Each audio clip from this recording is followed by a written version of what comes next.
Today we are in the second class of operation research. In the first class we were introduced with the subject optimization technique or commonly known as operation research. In this class we shall study about mathematical modeling of operation research problem. So, the first chapter of operation research is linear programming problem. This is also known as LPP. So, linear programming problem, why is it so called linear programming? Because all the resource limitations, market constraints and interrelated variables are linear equations or inequations in terms of the decision variables.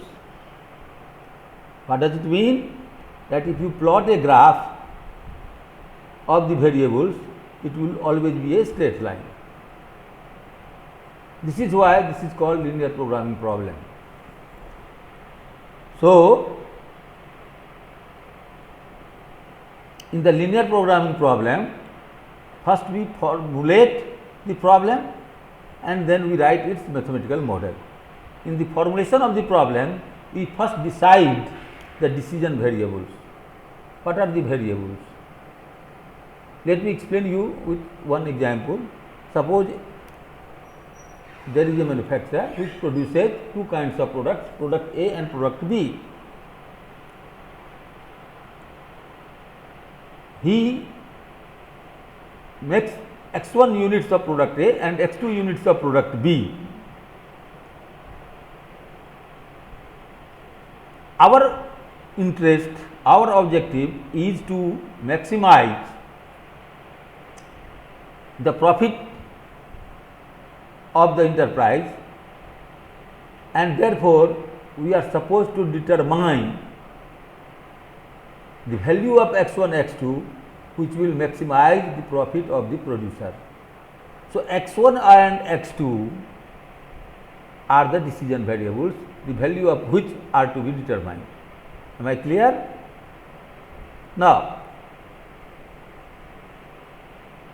we have to formulate the objective function, which is to be either maximized or minimized as a linear function of the decision variables. I will explain it further.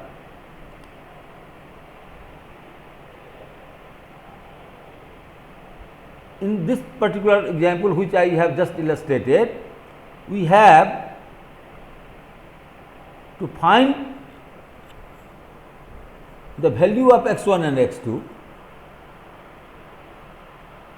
which maximizes the profit of the organization. So, there could be only two cases. If it is a case of profit, we want to maximize it. If it is a case of cost, expenditure, resource utilization, etc., in that case we want to minimize.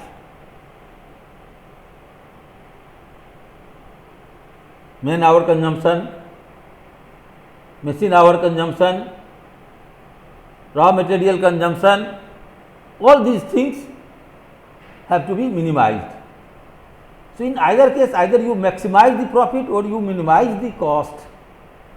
We call this problem as optimization. Optimization means maximization or minimization. If it is profit, it has to be maximized. If it is cost, it has to be minimized, but we call it optimize. This is why this is also known as optimization technique, because we find out the methodology, techniques and tricks to maximize or minimize the solution or our decision.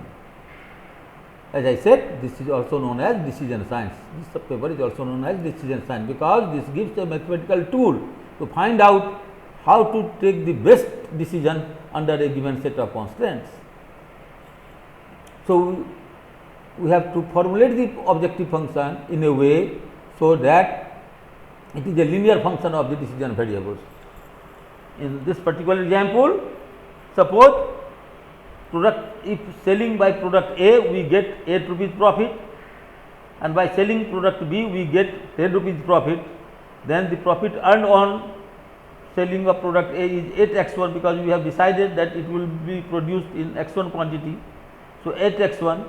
Similarly, product B will be produced in x2 quantity. So, the total profit earned on sale of product B is 10x2. So, this will be 8x1 plus 10x2.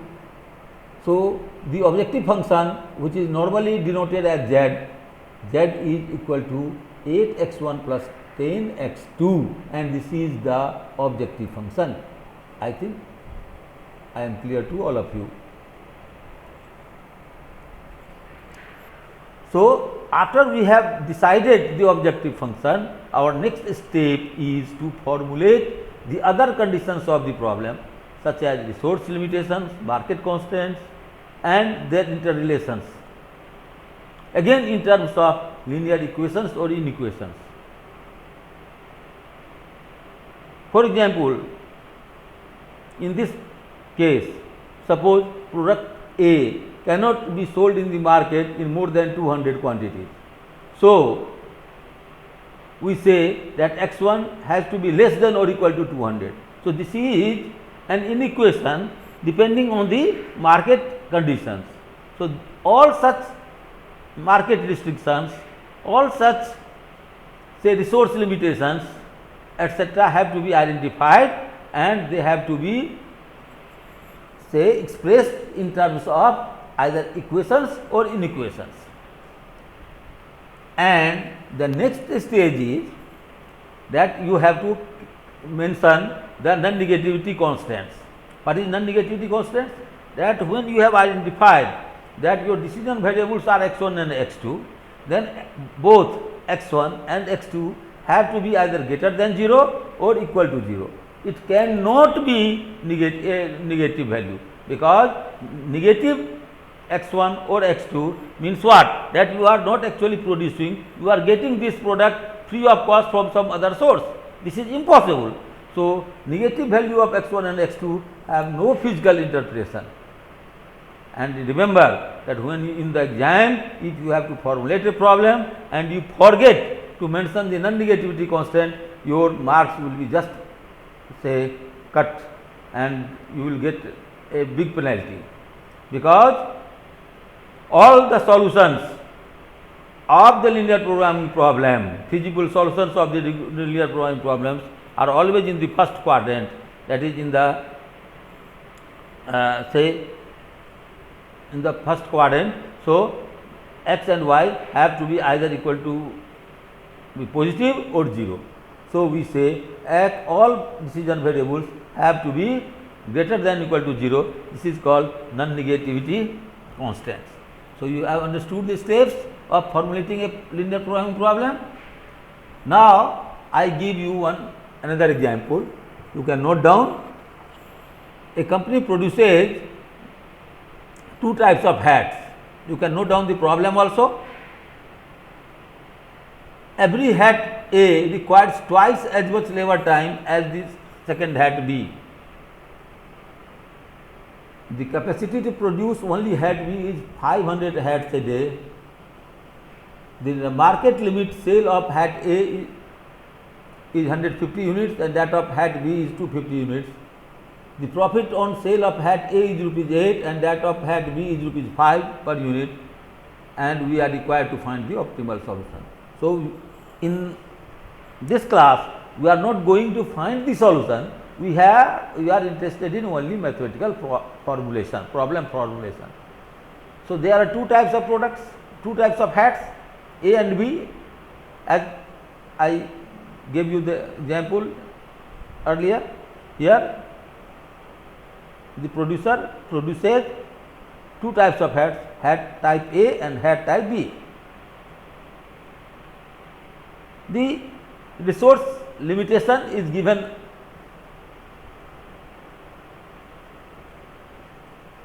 in the first sentence, that the capacity to produce only hat B is 500 hats a day. Means in one day, if only hat B is produced, the producer cannot produce it more than 500 hats because of the plant capacity, installed capacity of the manpower, machinery, plant, and also the availability of manpower, resources, raw material, etc., whatever the case may be. But the resource constraints say restrict the production of hat B to only 500 units a day. So, hat B cannot produce more than 500 units per day if only hat B is produced. And there is another condition that hat A requires twice as much labor hour.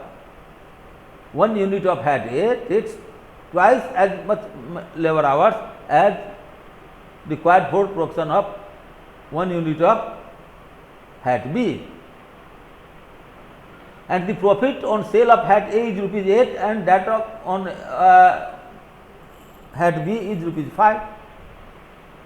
Now, we decide that let x1 be the units of type A and x2 be the units of type B of hats which the producer is producing. Then what is the total profit? 8x1, because by selling 1 unit of hat A, the producer earns a profit of 8 rupees. So, by selling x1 units, he will earn a profit of 8x1. Similarly, by selling x2 units of hat B, he earns a profit of 5x2. So, the total profit is 8x1 plus 5x2 and this is the objective function. So, our objective becomes maximize, because we want to maximize the profit. So, our objective becomes what? Maximize Z, which is equal to 8x1 plus 5x2. But there are certain restrictions. What are these restrictions? That if you are producing x1 unit of hat A, so if we convert it into manpower requirement in terms of B, then it is equivalent to twice of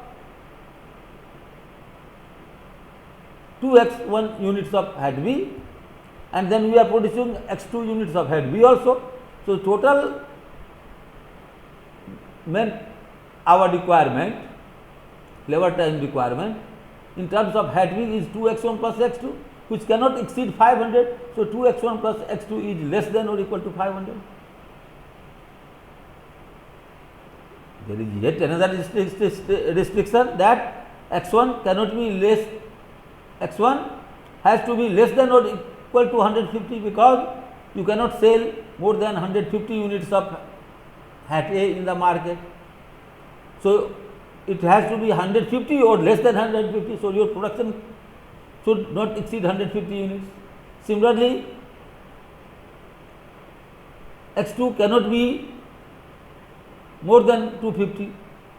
It has to be either 250 or less than 250, because you cannot sell more than 250 units of hat B. So, x2